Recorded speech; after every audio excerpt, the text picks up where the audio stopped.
नन्ही रिया तकिए में मुंह छुपाकर रोते हुए अपने डैडी को कोसने लगी थी। मैं आपको फिर कभी नहीं प्यार करूंगी। आपने मुझे अपने अकाउंट से ब्लॉक कर दिया। I am deeply hurt dad. उस रात रोहित और रिया के अलावा भी कोई अपने बिस्तर पर लेटा हुआ नींद का इंतजार कर रहा था। डॉक्टर शालिनी अपने बिस्तर पर करवटें बदलकर आज रोहित के घर पर सबके सामने हुई इंसल्ट को बार बार याद कर रही थी। जैसे ही रोहित ने अनिका को दरवाजे पर खड़े हुए देखा, रोहित के फेशियल एक्सप्रेशन पूरी तरह बदल गए थे। आमतौर पर जब भी हॉस्पिटल में रोहित शालिनी से मिलता था, तब बड़े ही फॉर्मली शालिनी के साथ हाय हेलो करता था। रोहित, अनिका, रिया और आर्यन की तस्वीर जब भी शालिनी की आंखों के सामने आती थी, शालिनी को वो चारों एक कंप्लीट फैमिली के रूप में नजर आने लगे थे। इस बात से शालिनी की नींद उड़ गई थी और वो अपने बिस्तर पर करवटें बदल बदल कर अपने दिमाग से इन बातों को निकालने की कोशिश कर रही थी। अगले दिन संडे था। शालिनी सुबह सुबह तैयार होकर रोहित मारवा के घर पहुंच गई। तभी एक सिक्योरिटी गार्ड शालिनी की कार के पास आया और शालिनी से पूछने लगा, hello doctor Shalini, good morning, क्या आपके पास अपॉइंटमेंट है? देखिए, मुझे लगता है जरूर कुछ मिसअंडरस्टैंडिंग हुई है। I don't think mister Rohit ने ऐसा कुछ कहा होगा। अब सिक्योरिटी गार्ड खुद ये कहते हुए शर्मिंदगी महसूस कर रहा था, मगर किसी तरह उसे अपनी ड्यूटी निभानी थी, इसलिए हिम्मत इकट्ठा करके उसने शालिनी की बात का जवाब देते हुए कहा, नहीं, मिस्टर रोहित मारवा ने पर्सनली इंस्ट्रक्शन दिए हैं कि डॉक्टर शालिनी को बिना अपॉइंटमेंट के अंदर आने जाने ना दिया जाए। सिक्योरिटी गार्ड की ये बात शालिनी के कानों पर पड़ते ही शालिनी ने गाड़ी को रिवर्स गियर में डालकर जोर से एक्सीलेटर दबा दिया। स्पीड में गाड़ी चलाती हुई शालिनी की आंखों में बदले की भावना साफ नजर आने लगी थी।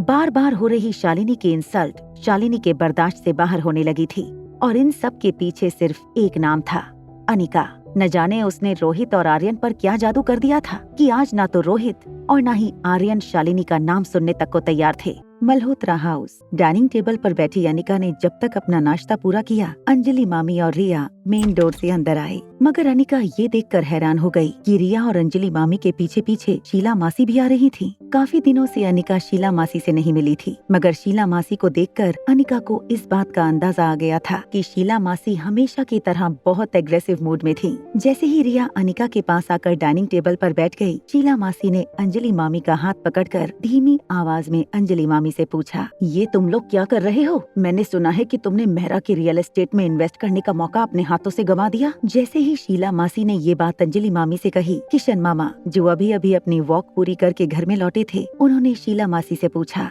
ये क्या कह रही हो तुम? कौन सी इन्वेस्टमेंट की बात कर रही हो? शीला मासी ने अपने होठों को दबाते हुए अंजलि मामी की ओर देखा। आंखों ही आंखों में शीला मासी ने अंजलि मामी से ये कहा था कि अब तुम इतनी इम्पोर्टेंट बातें अपने पति से भी छुपाने लगी हो। शीला मासी ने फिर किशन मामा की ओर देखकर कहा, मुझे लगता है ये बात तुम्हारी पत्नी ही तुम्हें बताए तो बेहतर होगा। अनिका ने रिया को अपने हाथ में उठा लिया और अंजलि मामी की ओर चलने लगी। अंजलि मामी के चेहरे से ये साफ पता चल रहा था कि इस वक्त अंजलि मामी काफी कंफ्यूजन में थी। अंजलि मामी ने किशन मामा को पूरी बात समझाई। एक्सप्लेनेशन सुनने के बाद शीला मासी ने तुरंत ही किशन मामा से कहा, क्या तुम्हें लगता है कि मेहरा परिवार को पैसों की या इन्वेस्टर्स की कमी है? मार्केट में कई सारे इन्वेस्टर्स उनके पीछे पड़े थे हाथ में पैसे लिए, मगर मेहरा परिवार ने सबको रिजेक्ट कर दिया था। वो किसी भी ऐरे गहरे के साथ काम नहीं करना चाहते थे। मेहरा खानदान ने ये मौका रायचंद परिवार को दिया था। ऐसा मौका अपने हाथ से जाने देने का क्या मतलब था अंजलि? अगर तुम्हारी भाभी इतने बड़े मौके के बदले में तुम्हें थोड़ा बहुत सुना देती हैं, तो तुम क्या इतने बड़े प्रॉफिट के बदले में थोड़ी सी बेइज्जती नहीं बर्दाश्त कर सकती थी? अपनी भाभी के थोड़े से ताने सुनकर इतना बड़ा प्रॉफिट खड़ा कर सकती थी, मगर नहीं, तुम्हें प्रॉफिट और बिजनेस से ज्यादा प्यारा अपना ईगो है। देखो किशन, इतना बड़ा प्रॉफिट करने का मौका किस तरह तुम्हारी बीवी ने अपने हाथ से जाने दिया? क्या तुम अभी भी कुछ नहीं कहोगे अपनी बीवी को? किशन मामा ने अपने दोनों हाथ अपनी कमर पर रख लिए और बड़े ही हताश चेहरे से वो जमीन की ओर देखने लगे। किशन, तुम्हें अपनी पत्नी के इंसल्ट के लिए इतना बुरा लग रहा है तो फिर कभी तुमने सोचा है कि मल्होत्रा फार्मेसी के लिए मैंने आज तक कितनी इंसल्ट और ह्यूमिलिएशन का सामना किया है? मुझे पता है शीला,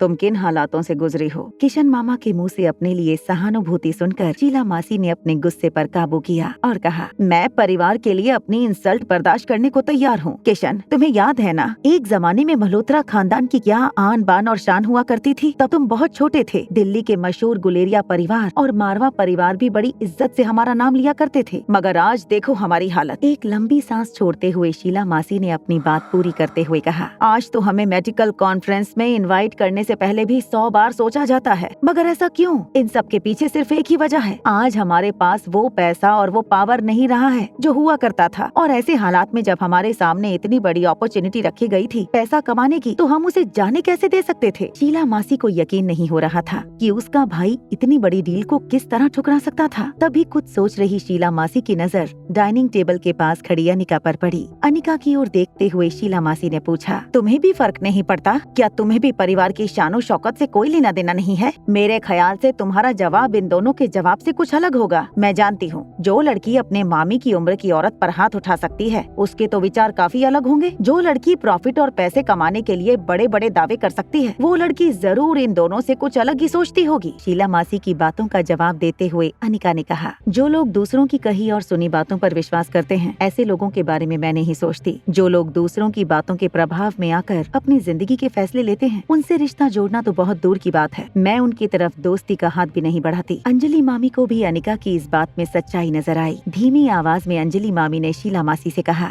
देखो, और सबसे बड़ी बात तो ये है कि हमने किसी ईगो में आकर वो बिजनेस डील ठुकराई नहीं है। शीला, इस वक्त ये कहना भी बहुत मुश्किल है कि रियल एस्टेट का बिजनेस आगे चलकर प्रॉफिटेबल होगा या लॉस मेकिंग होगा। किशन मामा, अंजलि मामी और अनिका को एक जैसी बातें करते सुनकर अचानक ही शीला मासी को हंसी आने लगी। हंसते हुए शीला मासी ने किशन मामा और अंजलि मामी से कहा, वाह, आप दोनों का अंधा प्यार तो गजब का निकला। न सिर्फ आप एक दूसरे को अंधा प्यार करते हैं मगर कल की आई इस बच्ची पर भी उतना ही प्यार और उतना ही भरोसा हो गया आपको कि आपको लगता है कि जो प्रॉफिट आपको रियल एस्टेट बिजनेस नहीं दे सकता वो प्रॉफिट ये 25-26 साल की लड़की आपको करके दे देगी। बच्चों को प्रोत्साहन देने की भी एक लिमिट होती है। अगर हद से ज्यादा प्यार देकर बच्चों की जिद पूरी की जाए तो एक दिन अपने हाथ लिए डिसीजन पर पछताओगे आप लोग। ये याद रखना। आपको क्या लगता है आपने जो पैसा अनिका को दिया है मार्केट में लगाने के लिए वो रातों रात दुगना हो जाएगा? शीला मासी की ये बात सुनकर किशन मामा हैरान हो गए।